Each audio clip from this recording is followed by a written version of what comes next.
ಈಗ ಕಾಂಗ್ರೆಸ್ ಕೂಡ ಆಡಳಿತ ಮಾಡಿದೆ, ಬಿಜೆಪಿ ಕೂಡ ಆಡಳಿತ ಮಾಡಿದೆ. ಈ ಕೇಸ್ ಅವಾಗ ಎಲ್ಲೂ ಕೂಡ ಪ್ರಸ್ತಾಪ ಆಗಲಿಲ್ಲ. ಈ ಕೇಸ್ ಮೇಲೆ ಏನು ಆಕ್ಷನ್ ಆಗಲಿಲ್ಲ. ಆಕ್ಷನ್ ಯಾರು ಆಗಿಲ್ಲ ಅಂತ ಅಧಿಕಾರಿಗಳ ಮೇಲೆ ನೀವು ಕ್ರಮ ತೆಗೆದುಕೊಳ್ಬೇಕಾಗತ್ತೆ. ಯಾವ ಅಧಿಕಾರಿಗಳು ಕ್ರಮ ಜರುಗಿಸಿಲ್ಲ ಅವ್ರ ಮೇಲೆ ಕ್ರಮ ತೆಗೆದುಕೊಳ್ಳಿ. ಯಾಕಂದರೆ ಕಾನೂನು ಎಲ್ರಿಗೂ ಸಹ ಒಂದೇ.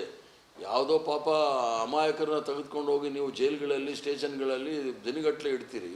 ಇದೊಂದು ಗಂಭೀರವಾದ ಆರೋಪ ಇರತಕ್ಕಂಥವ್ರನ್ನ ಅಷ್ಟು ಭಾಳ ಮುಕ್ತವಾಗಿ ಓಡಾಡತಕ್ಕಂಥ ಬಿಡ್ತಕ್ಕಂಥದ್ದು ಸಮಾಜಕ್ಕೆ ಒಳ್ಳೆಯದಲ್ಲ.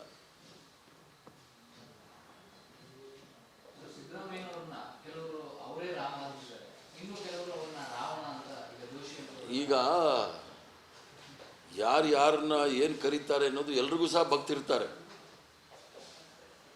ಯಾರೋ ಕೈಲಾಸ ಆಶ್ರಮ ನಿತ್ಯಾನಂದನಿಗೂ ಸಹ ಭಕ್ತಿರ್ತಾರೆ. ಆ ಥರ ಸಿದ್ದರಾಮಯ್ಯನವ್ರಿಗೂ ಭಕ್ತಿರ್ತಾರೆ. ಏನಾದರೂ ಕರೆದಿರ್ತಾರೆ. ಅದನ್ನು ನೀವು ಅಷ್ಟೊಂದು ಸೀರಿಯಸ್ ಆಗಿ ತಗೋಬಾರ್ದು.